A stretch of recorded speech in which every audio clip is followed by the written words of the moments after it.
versículo 16. La Biblia es la palabra de Dios, amén. La Biblia no es el libro de la razón, la Biblia es el libro de la revelación. ¿Cuántos lo creen? Este libro solamente se puede entender, solamente se puede comprender a través de la revelación. Por eso mucha gente que tratan de entender la Biblia por medio de la razón es imposible, porque este libro es el libro de la revelación. Y en Primera de Timoteo capítulo 3, versículo 16, el apóstol Pablo dice estas palabras: e indiscutiblemente grande es el misterio de la piedad. Dios fue manifestado en carne, justificado en el Espíritu, visto de los ángeles. Vamos a leerlo todos juntos. E indiscutiblemente grande es el misterio de la piedad. Dios fue manifestado en carne, justificado en el Espíritu, visto de los ángeles. Puede tomar asiento. En esta mañana quiero hablarles sobre el tema el Dios encarnacional. Creo que le pedí que pusieran el título, ¿no? El Dios encarnacional. La mayoría del obrar de Dios, la mayoría de las bendiciones de Dios es encarnacional. Dios no ha cambiado de opinión. Dios sigue usando seres humanos de carne y hueso. Unge el mismo material. Unge personas, las dota, las capacita, las llena del Espíritu Santo. Unge personas imperfectas, de barro, porque el barro significa la imperfección. Unge gente con errores, con fallas, con equivocaciones. Dios no ha cambiado de opinión. Sigue usando el mismo material. Unge seres humanos de carne y hueso. Vivimos, alguien dijo, no sé dónde lo leí, pero alguien dijo que vivimos en un planeta de huérfanos. Vivimos en un planeta de solitarios. Yo creo que una de las tácticas del enemigo es apartar al ser humano de otro ser humano. Vivimos en un mundo de huérfanos. Hay como en todo el mundo, como si hubiera una ola, se hubiese desatado una ola, un espíritu de orfandad, de abandono. Mucha gente al hablar con las personas y al ministrar desde el punto de vista pastoral, percibimos este grave problema, donde el ser humano se siente solo, se siente huérfano. Para operar legalmente en el planeta Tierra, Dios iba a usar seres humanos. Dios levanta al primer hombre, Adán, allá en el huerto del Edén, lo levanta como una figura de barro, sopla aliento de vida, y a Dios le place que a través de un cuerpo iba a ser la forma en que legalmente Dios iba a operar en el mundo de los sentidos, en el mundo de lo físico, en el mundo de los sentidos, donde uno ve, donde uno puede oír, donde uno puede tocar, donde uno puede percibir. Dios unge al primer hombre. Dios, recibe este hombre el aliento de Dios, la vida de Dios y el obrar de Dios desde los albores de la creación siempre fue encarnacional. El enemigo de nuestras almas, sabiendo este principio, también porque el enemigo siempre usa un paralelo. El enemigo imita a Dios, puede imitar todos los dones de Dios. Puede imitar muchas cosas de Dios. Pero hay algo que usted sabe que el enemigo no puede imitar, y es el amor. ¿Cuántos lo saben? El enemigo, conociendo este principio, va a utilizar también un cuerpo para operar en el mundo de los sentidos. en el mundo, en el planeta Tierra iba a operar las tinieblas utilizando un cuerpo. Porque el obrar de Dios es encarnacional, es decir, Dios unge seres humanos, los llena del Espíritu Santo y los usa para su gloria y honra. El enemigo, viendo eso, levanta un paralelo y utiliza un cuerpo llamado serpiente. Y el obrar de tinieblas, al principio en la creación, fue a través de un cuerpo animal. Para operar legalmente, porque para operar en la legalidad de Dios en el planeta Tierra, no podía ser un arcángel, no podía ser un ángel, porque Dios estableció que para operar en el mundo de los sentidos, Dios iba a ungir un cuerpo. En Hebreos capítulo 10, versículo 5, dice que Jesús estaba a punto de entrar al planeta Tierra. Estaba el Señor a punto de introducirse en este planeta que tú y yo habitamos. Y dice estas palabras el autor a los hebreos. Por lo cual entrando, está hablando de Jesús. Dice, por lo cual entrando en el mundo, sacrificio y ofrenda no quisiste, mas me preparaste un cuerpo. Para operar Jesús en el planeta Tierra, Dios tenía que prepararle un cuerpo. Porque era la forma que Dios había establecido. Yo llevo muchos años de cristiano y jamás me había fijado en este detalle, cómo Cristo, a punto de entrar al planeta Tierra, le dice a Dios, me has preparado un cuerpo. Porque es la legalidad de Dios, la forma de Dios para operar en el mundo de los sentidos, porque el obrar de Dios, la mayoría de las bendiciones de Dios vienen en esa forma, en carne y hueso. Por eso nos damos cuenta, hermanos, y especialmente nosotros los líderes, los que tratamos con las vidas, con la gente que vienen de un mundo hostil, que vienen de un mundo antagónico a las cosas de Dios. Al venir la gente podemos mirar como si fuera una radiografía y darnos cuenta que la gente se siente sola, se siente huérfana, se siente abandonada. Porque si la mayoría de las bendiciones de Dios vienen en forma de carne y hueso, el enemigo, como lo sabe, ¿qué es lo que está tratando de hacer? De aislar al ser humano. Hoy en día está de moda de bajar la persiana. Cantidad de gente está bajando la persiana y quieren estar a oscuras en sus cuartos, en sus habitaciones. ¿Sí o no? Especialmente el enemigo es como un flagelo, así lo puedo yo ver, especialmente en la juventud.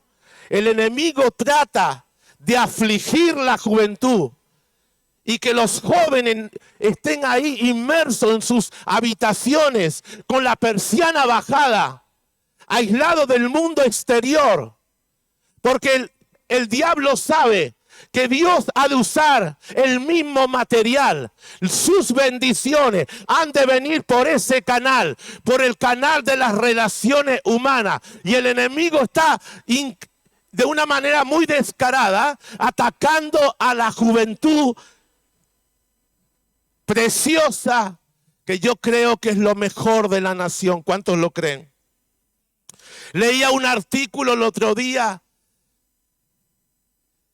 Un artículo que decía así, que la generación de los millennials y la generación Z, y no sé cuál es la siguiente, bueno, hasta la de hoy, hasta estos días, dice que se le llama la generación muda.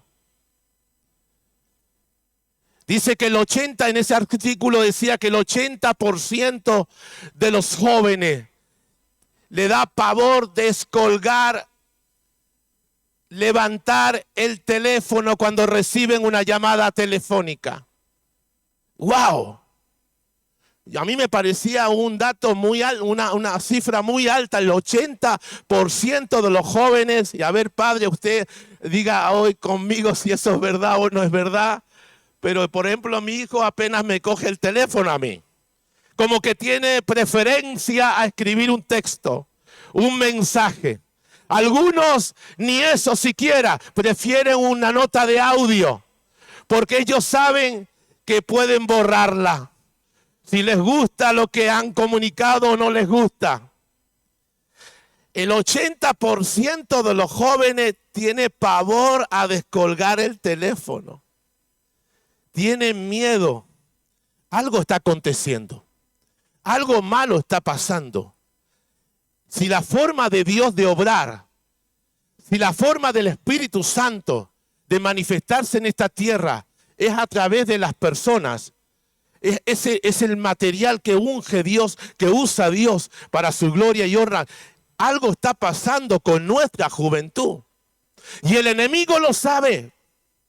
Yo tengo una carga por los jóvenes, porque todos hemos sido jóvenes y hemos atravesado esas etapas difíciles de la preadolescencia, de la adolescencia, de la juventud. Es una etapa muy vulnerable, muy difícil. En la Biblia encontramos que si hay un segmento de la población donde el enemigo, estoy hablando de las historias bíblicas, donde el enemigo venía para arremeter y para destruir, era en la juventud. En los tiempos de Moisés, cuando se estaba produciendo aquel pulso entre Faraón, que representa al diablo, y el hombre de Dios Moisés, y se estaba produciendo aquel pulso y aquella negociación entre Faraón y Moisés, uno de los pedidos de Moisés es que, vayan al desierto, celebren fiesta solemne a Jehová, pero déjenme aquí a los niños, déjenme aquí a la juventud. Déjenme aquí a la savia nueva. Esto se repite luego más tarde en el cautiverio de Babilonia, donde dice la Biblia que el rey Nabucodonosor se llevó a la crem de la crem, a los jóvenes que pertenecían al linaje real. Era lo mejor de la nación, porque el enemigo sabe que en la juventud tiene mucha fuerza, y que si la juventud se nivela a los propósitos de Dios, Dios puede hacer algo tremendo, algo maravilloso. ¿Cuántos lo creen? Denle un aplauso a Cristo en esta mañana.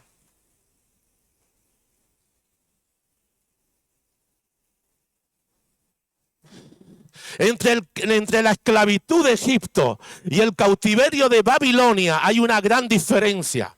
En la esclavitud de Egipto, el faraón oprimió a la nación de Israel con dura servidumbre, haciéndolos seres trabajólicos, es decir, trabajando de sol a sol. Pero el cautiverio de Babilonia hay una gran diferencia. El enemigo se llevó a lo mejor de la nación, a los jóvenes. Ahí estaba Daniel, Sadrach, Mesach y Abednego. Ahí se llevó a esa preciosa juventud. Y esa esclavitud, ese cautiverio fue distinto. Fue un cautiverio de lavado de cerebro. ¿Sí o no? Les cambiaron el lenguaje, le cambiaron la comida, le cambiaron las costumbres, les cambiaron los nombres. Es la misma táctica de las tinieblas a día de hoy con nuestra juventud. El enemigo está lavando en el cerebro, al igual que el rey Nabucodonosor los hizo con aquellos jóvenes israelitas. Por eso, hermanos, tenemos que tener un gran amor y paciencia con nuestros jóvenes, porque no hay nada nuevo debajo del sol, dice la palabra. Lo que sucedió ayer también sucede hoy. Y es descarado cómo el enemigo le está lavando el cerebro a nuestros jóvenes, queriéndole cambiar la identidad, ¿cierto? Y hoy muchos jóvenes están bajando la persiana y están viviendo vidas muy oscuras en sus habitaciones. Ahí está el enemigo, ahí cautivando sus vidas, afligiéndoles, oprimiéndoles. Un joven el otro día me decía a su madre, me decía, tiene que hablar con mi hijo porque ahora le ha dado por encerrarse en el cuarto y estar a oscuras. Es que esto de hablar de la persiana no es algo de broma. Esto es algo en serio. No solamente los jóvenes lo practican, mucha gente hace eso.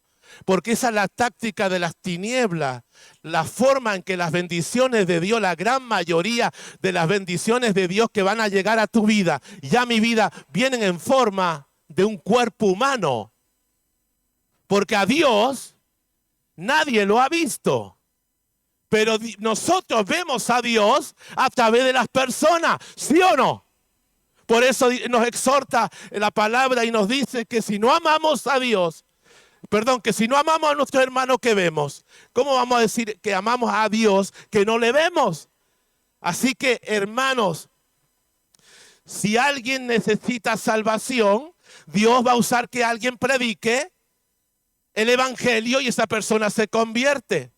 Si alguien necesita sanidad, Dios va a usar un cuerpo humano que por imposición de mano obedezca la palabra y se sane. Si alguien necesita administración porque tiene problemas espirituales, Dios, a menos que actúe la soberanía de Dios, la regla es que Dios va a usar gente. Dios va a usar gente de barro, gente imperfecta, gente con errores, que Dios las unge y las usa para su gloria y honra. Y eso fue lo que hizo Dios en el cumplimiento del tiempo. Le proveyó a Jesús un cuerpo y Cristo vino hace 2000 años atrás a esta tierra y el cuerpo de Jesús, allí donde iba el cuerpo del Señor, detrás de él salía una estela de milagros, una estela de maravilla, de señales, de prodigios, porque ese principio Dios no ha cambiado. Vuelvo y repito, Dios no cambia de opinión. Hay un deseo de las tinieblas de sustituir al hombre. Por eso en medio de los avances, en medio de la tecnología que progresa, en medio de todo esto que es muy puntero, resulta que Dios no cambia de opinión. El hombre trata de sustituir a través de las máquinas, a través de los robots. Trata de sustituir al hombre. Pero es que Dios sigue usando al hombre. Este es el Dios encarnacional. El Dios que dice ahí que es un misterio. Indiscutiblemente Dios fue manifestado en carne. Dice la palabra, y el verbo se hizo carne. Cristo se hizo carne y habitó entre nosotros y vimos su gloria. Y en ese tiempo, en esos 3 años y medio que Cristo estuvo en la tierra, Él estuvo haciendo milagros porque el Dios invisible se hacía visible a través del cuerpo de Cristo. Y a día de hoy, Dios no cambia. Dios es el mismo ayer, hoy, por los siglos. Sigue usando gente.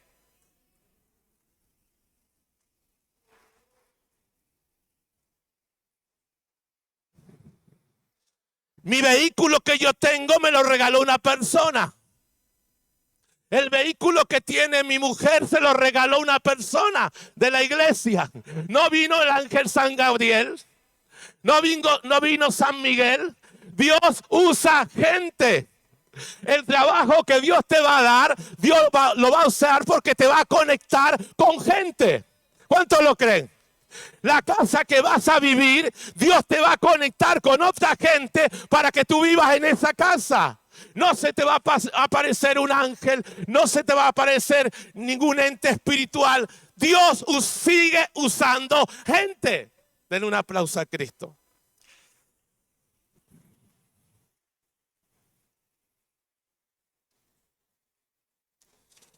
El evangelio de Cristo son 2 palos. Es un palo vertical, y ahí hacemos la señal de la cruz, ¿verdad? Es un palo vertical que es nuestra relación con Dios. Hay mucha gente que tiene un superávit en su relación con Dios. Oran mucho, claman mucho, ayunan mucho, buscan a Dios, tienen un superávit, sirven a Dios de todo corazón. Pero el evangelio son 2 palos. El otro palo es un travesaño que tiene que ver con nuestra relación horizontal, es decir, con la gente. Hay gente, y lo digo porque en mi iglesia yo soy muy observador, me he dado cuenta que hay gente infiltrada en las iglesias. Están los de la secreta en la iglesia. Hace un tiempo atrás había una persona, un chileno, el único chileno que tenemos en nuestra iglesia, que venía, no, porque hay cristianos que vienen a la iglesia así como con zapatitos de algodón que nadie se entere que he llegado, ¿no? Y esta persona entraba ya al culto empezado. Eso no pasa aquí, hermano. Lo que estoy diciendo esta mañana, eso no pasa aquí. Eso pasa en Madrid. Y antes de acabar el culto, la persona desaparecida. Se esfumó. Y llevaba a esta persona un mes. Y claro, en nuestra iglesia hay tanta gente que a veces... Pero yo me percaté de que este hombre, yo le preguntaba a los líderes, ¿quién es esta persona? No sabemos, pastor. ¿Pero quién es? No, de verdad que no hemos podido. Cada vez que hemos querido entablar, hablar, el hombre sale disparado. Entonces nosotros una vez al mes tenemos un ayuno congregacional y cuando yo entro a la iglesia me lo veo de rodillas al infiltrado, ¿no? Yo decía para mí, ¿este infiltrado? No, es broma, es broma. Y yo le dije, Gabriel, ve tú a la oficina, atiende a esa gente, pero yo no me muevo de aquí hasta que este infiltrado, así le dije a Gabriel, Gabriel se rió, hasta que este infiltrado se nos identifique. Bueno, al rato que él estaba ahí orando de rodillas, se levanta y yo me acerco y lo abrazo. Y este hombre actuaba de esa manera porque venía, según me contó, de otras congregaciones donde lo habían despreciado. Donde había sentido el impacto del espíritu de rechazo. El espíritu de rechazo no es cualquier cosa, hermano. La palabra rechazo significa la negación del amor. Cuando alguien te niega el amor. Esto no lo tengo anotado, el Espíritu Santo te lleva por otro lado. Y el hombre se sentía tan rechazado, o se sintió por lo que me contó, tan rechazado por algunos líderes y algunas congregaciones, que él ya estaba ya a punto, había ya renunciado al trabajo y quería irse a Estados Unidos a trabajar, porque él no encontraba un lugar donde le brindaran lo que él necesitaba, porque todos los seres humanos necesitamos que nos brinden amor, que nos brinden aceptación, sentirnos amados, sentirnos reconocidos, ¿sí o no? Y bueno, le hemos estado ministrando a él. Y poco a poco ya todo el mundo ya lo conoce en la iglesia. Y un día, la iglesia nuestra tiene una cafetería cara al público, se llama Los Alicios de Canarias. El Señor me lo dio porque oí la voz del Espíritu Santo, me dijo que me la daba. Y milagrosamente me dio esa cafetería. Y un día estaba yo con ustedes comiendo. Creo que era con ustedes. Un domingo por la mañana. Y Gary, no sé si se acuerda de Gary. Gary estaba por allá comiendo solo. Y yo, como yo soy Tony, le dije, Gary, ¿qué haces ahí comiendo solo? Ven para acá. Y creo que eran ustedes. Eran unos pastores de aquí de Canarias, pero creo que eran ustedes. Y él se puso a comer con nosotros. Luego me dice él, usted ha dignificado mi vida. Me dijo así, que yo te he dignificado mi vida.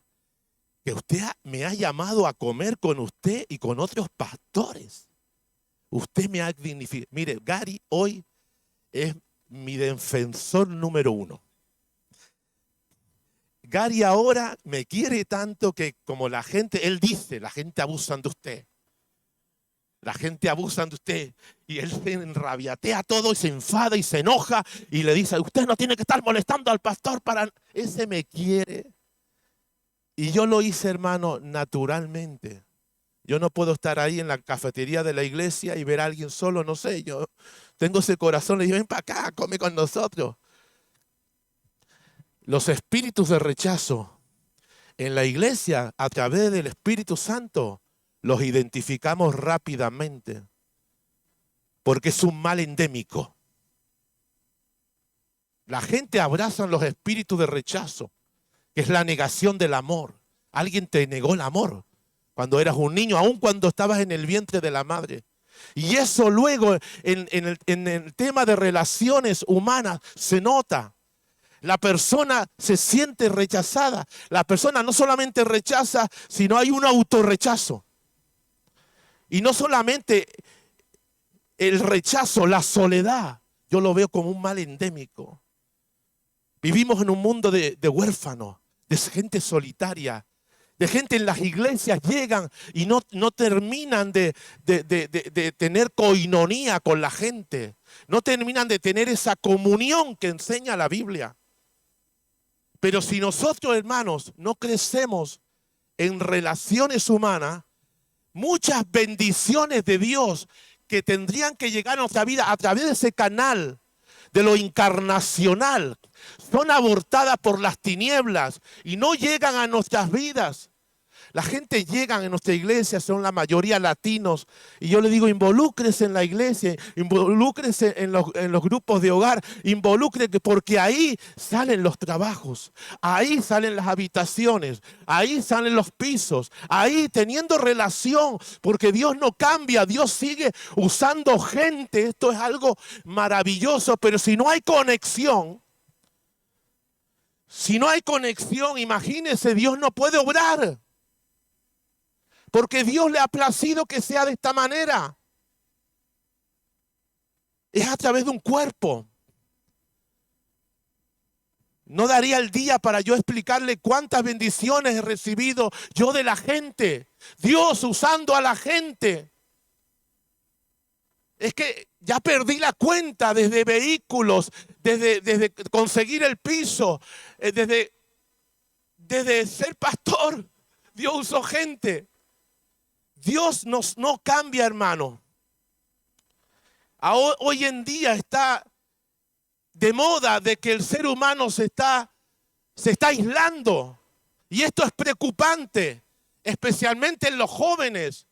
El índice de suicidios en España es alto, altísimo.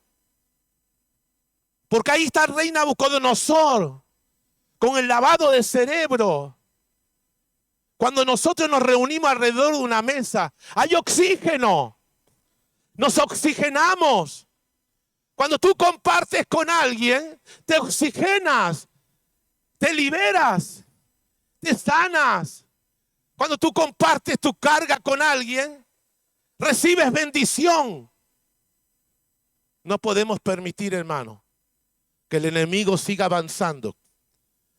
Y a los jóvenes los siga llamando la generación muda. La generación que no habla. Porque muchos jóvenes hoy hablan solamente con monosílabos. Sí, bueno, tal vez, puede ser. Algunos hasta rebuznan.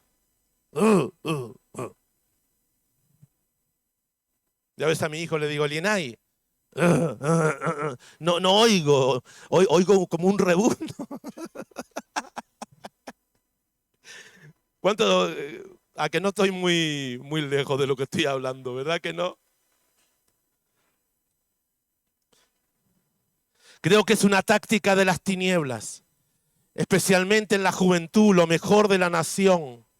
Hay todo un lavado del enemigo, tratando de dañar, de lastimar, de afligir, de oprimir, de atar. Hermanos, el enemigo viene inclementemente a nuestra vida. El enemigo viene sin piedad. El enemigo no viene con chiquitas. El enemigo viene a destruir. Él vino a hurtar, matar y destruir. Y hay todo un plan de Dios. Perfecto, maravilloso, donde Dios en su voluntad buena, agradable y perfecta, Dios ha asignado gente que van a estar a la par tuya.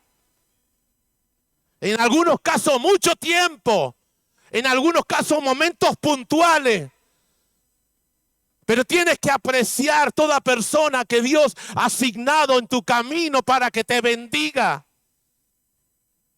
Para que te ayude, para que te dé la mano, para que te puedas levantar, para que puedas llegar y ser un hombre de Dios, una mujer de Dios. Si yo miro hacia atrás y hago una mirada retrospectiva, desde que me convertí con 17 años, me doy cuenta que el Señor puso gente asignada a mi lado, a la par mía, que de alguna manera fue la forma que Dios empezó a usar para modelar mi vida y para que yo me convirtiera en un hombre de Dios. Gracias a Dios que soy bastante sociable, pero vivimos en un mundo donde la gente, debido a los rechazos, debido a las heridas, porque las heridas, sea rechazo, sea soledad, sea abandono, lo que tú sientas, lo que hayas vivido, es lo que va a usar en las tinieblas para apartarte del cuerpo de Cristo. Porque Dios no ha cambiado de opinión. Una vez que el Señor Jesús resucitó de entre los muertos y hoy estamos celebrando la resurrección de Cristo Jesús. Él dejó en la tierra su cuerpo. Él es la cabeza. Y la iglesia de Cristo es el cuerpo místico del Señor. Donde Él va a seguir operando, donde Él va a seguir sanando, donde Él va a seguir liberando. Es el cuerpo místico de Cristo, la iglesia del Señor. Tú y yo somos el cuerpo del Señor. Y en medio nuestro está el espíritu de resurrección. ¿Cuántos lo creen? Por eso en medio nuestro hay bendiciones. Mirad cuán bueno y cuán delicioso es habitar los hermanos juntos en armonía. Porque allí en el cuerpo espiritual de Cristo, Él es la cabeza. Nosotros somos el cuerpo. Ahí es donde Dios envía las bendiciones. Vas a ser promovido en el cuerpo. Vas a ser levantado en el cuerpo. Vas a ser reconocido en el cuerpo de Cristo. Dios no ha cambiado. La iglesia del Señor, el cuerpo de Cristo, depositaria del Espíritu de resurrección. El Espíritu Santo está en la tierra, en el cuerpo del Señor, que somos tú y yo. ¿Cuántos lo creen? Esto es un gozo, una alegría, saber que el Dios encarnacional, el Cristo que se hizo carne, una vez que resucitó de entre los muertos, dejó en la tierra su iglesia y depositó en ella el Espíritu Santo, que es el Espíritu de Cristo, el Espíritu de resurrección. Tal como lo enseña el apóstol Pablo, que como Dios levantó a Cristo de los muertos, así levantará nuestras vidas en el poder y en la unción del Espíritu Santo. En Mateo capítulo 2, versículo 11. Vemos aquí, Jesús residió en 3 lugares. El primer lugar fue en Belén. En segundo lugar donde Jesús residió fue en Nazaret. Y el tercer lugar donde Jesús residió fue en Capernaum. Belén, Nazaret, Capernaum. Hay todo un progreso y no tengo tiempo para enseñar esto esta mañana. Pero quiero tocar algo. Cuando los magos del oriente llegan a Belén y entran en la casa, vea lo que sucede. Dice que los magos al entrar en la casa vieron al niño con su madre María y postrándose le adoraron y abriendo sus tesoros le ofrecieron presente, oro, incienso y mirra. Cuando los magos de Oriente llegaron a Belén y entraron a la casa donde Jesús estaba con María, el primer impacto, la primera imagen que tienen los magos es la imagen de una madre. Una madre cuidando a su bebé recién nacido, cuidando a su hijo. Porque la madre es la persona que Dios usa cuando alguien da a luz. Es la persona que más tiempo está con la criatura, que más tiempo le dedica. Es la que amamanta, es la que mima, es la que tiernamente, ¿verdad? Quiero que vea usted una imagen de una madre, la ternura de una madre. Esto sucedió en Belén. Luego en Nazaret, la Biblia ya no habla de la madre, ya habla del padre. En la Biblia los datos es increíble, ¿no? Cuando lo estudias, te quedas asombrado. Decís, wow, la primera imagen, el impacto de los magos cuando ven al niño Jesús es el de una madre al cuidado de la criatura. El apóstol Pablo va a tomar esta enseñanza y le va a hablar a la iglesia en Tesalónica. Y en Primera de Tesalonicenses capítulo 2, versículo 7, estoy hablando del cuerpo de Cristo, hermano. Estoy hablando de la iglesia del Señor. Estoy hablando de nosotros como cuerpo de Cristo Jesús, donde Dios ha depositado al Espíritu Santo. Cuando la gente viene a la iglesia, la primera imagen que tiene que recibir es la ternura de una madre. Porque eso es lo que dice el apóstol Pablo a los hermanos en Tesalónica. Dice, antes fuimos tiernos entre vosotros, como la nodriza que cuida con ternura a sus propios hijos. El Dios encarnacional, el Dios que resucitó de entre los muertos, el Dios que levantó a su iglesia, el Dios que depositó en la iglesia el Espíritu Santo, nos está hablando en esta mañana que cuando la gente llega del mundo, de un mundo de rechazo, de un mundo de soledad, de un mundo de heridas, de un mundo de sufrimiento, la primera imagen que tiene que recibir la gente que viene a nuestras congregaciones es la imagen de una madre.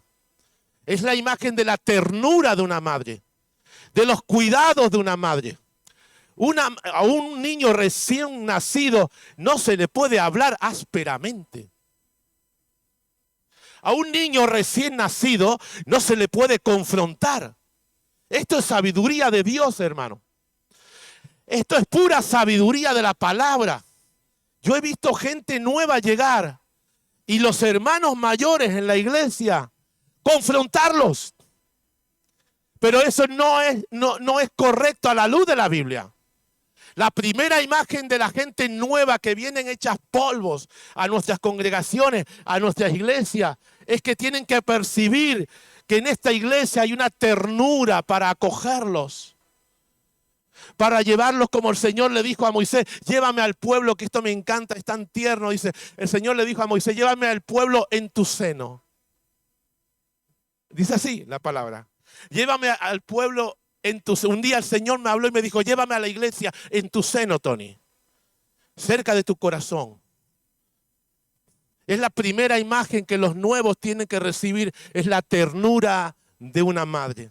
Pero en el mismo capítulo 2, en el versículo 11, el apóstol Pablo pone el balance.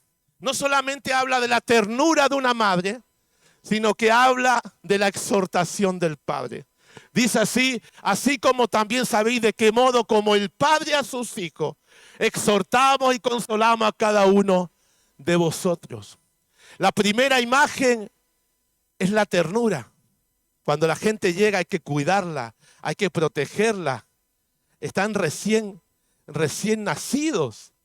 No le podemos hablar palabras ásperas, no les podemos lastimar, porque no estamos para eso. La criatura necesita cuidado, necesita limpieza, necesita que la emancipemos, le cortemos ahí el cordón umbilical, necesita toda una tarea de cuidados, como lo hace una madre. ¿Cuántas madres hay aquí en esta mañana? Mira, y ya el mes que viene es el Día de las Madres. Pero el padre es el que pone límites, ¿verdad? El padre es el que afirma. El que imprime el carácter es el Padre, es el que amonesta. Aún para amonestar, mire lo que un día el Espíritu Santo me enseñó, porque a veces gente te sacan de quicio. Gente que ya han crecido, te sacan de quicio. Y uno como hombre de Dios no puede perder los papeles. O como padre en lo natural no podemos perder los papeles. Dice en Romanos capítulo 15, versículo 14, que aún un padre cuando amonesta, cuando Pablo hablaba a la iglesia de Roma, porque él era el padre, él hablaba como un padre. Y él dice, pero estoy seguro de vosotros, hermanos míos, de que vosotros mismos estáis llenos, mire, para amonestar a alguien, para darle un jalón de oreja a alguien, escuche, para a alguien, dice que hay que estar lleno de toda bondad, que dice la palabra, y llena de todo conocimiento, de tal manera que podáis amonestaros los unos a los otros. Entonces encontramos la imagen tierna de una madre. Y encontramos la amonestación de un padre, la consolación de un padre, la exhortación de un padre, la afirmación de un padre. Cuando eso se une, hermanos, nosotros nos vamos a convertir en una iglesia fuerte. En una iglesia donde la gente llega y no se van a querer ir de este lugar. Porque lógicamente a medida que la criatura va creciendo, uno tiene que ir amonestando, enseñando, disciplinando, ¿verdad? Poniéndole topes, poniéndole límites, diciendo así, asao. Dios va a usar el cuerpo de Cristo. Y creo que si bien el mundo va de mal en peor, la iglesia del Señor, el cuerpo del Señor, el cuerpo místico de Cristo, el cuerpo espiritual del Señor, siendo Él la cabeza, va a ir de bien a mejor. ¿Cuántos lo creen? Vienen tiempos de gloria. Vienen tiempos donde toda la tierra se ha de llenar del conocimiento de la gloria del Señor. Y tú y yo vamos a ser parte de ese cuerpo místico de Cristo aquí en la tierra para bendecir a todas las naciones de la tierra. Tú eres la luz del Señor. Tú eres esa antorcha en medio de un mundo de tiniebla y de oscuridad que Dios va a usar en gran manera. Dios va a ungir tu vida. Va a usar tu vida. Y no te asustes. Y no te sorprendas. Porque a pesar de los avances y de la tecnología, Dios no cambia de opinión. Dios nos va a usar a nosotros que somos de carne y hueso. Pero urge, Iglesia Cristiana de Canarias, urge crecer. No solamente crecer en lo vertical, tenemos que crecer en lo horizontal. Es que me lastimaron, es que me ofendieron, es que, ¿sabe las excusas que usa la gente para aislarse, para encerrarse en sí mismo, para bajar las persianas? El enemigo va a utilizar cualquier ofensa, cualquier cosa, pero no solamente eso sucede en la iglesia del Señor, eso sucede en cualquier ámbito de la vida. En cualquier ámbito de la vida vas a experimentar el dolor, el sufrimiento, el rechazo, la soledad. Por eso estamos predicando el evangelio del reino, que es un evangelio completo, es todo un paquete completo, que no solamente abarca la salvación, abarca liberación, abarca llenura del Espíritu Santo. Este es un lugar para lavar las heridas. ¿Cuántos lo creen? La iglesia del Señor es un lugar para lavar heridas, para curar, para sanar. No predicamos cualquier evangelio, predicamos el evangelio del reino. Cristo de la iglesia habló 2 veces, del reino habló tropecientas veces. Después del Señor Jesucristo resucitado, después que Él se levantó de los muertos y le habló a los discípulos, Él estuvo hablándoles todo el tiempo del evangelio del reino. No nos podemos equivocar, no podemos pensar que no lo sabemos más que Dios. Dios ha establecido cosas, principios, cosas aquí en su palabra que no pueden ser alteradas. Y hay gente que dice que eso ya no vale, que eso fue para la época de los apóstoles. ¿Qué evangelio predicamos? Cristo es el mismo ayer, hoy, por los siglos. Es el Cristo resucitado, es el Cristo de poder, es el Cristo de los milagros. Él está aquí en esta mañana para bendecir nuestras vidas a través del cuerpo de Cristo.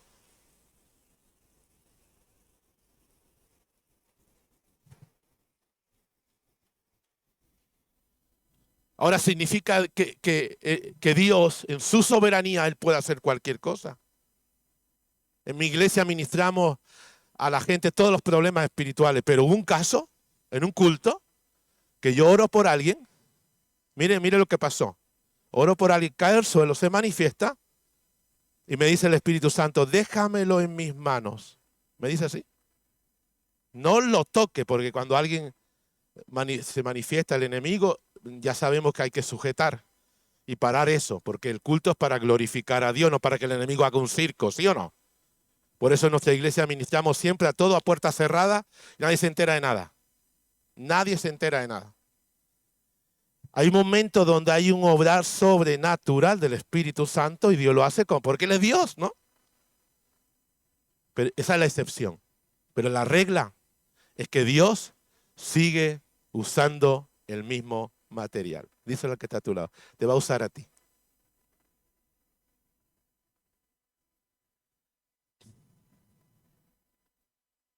Te va a usar a ti. Te va a usar a ti. Te va a usar a ti. Te va a usar a ti. Te va a usar a ti. No me lo creo. Te lo va a usar a ti. Te va a usar a ti. Es que no me lo creo. Dios te va a usar a ti. Póngase de pie en la presencia del Espíritu Santo. Aquí está el Cristo resucitado. Aquí está el Cristo de poder.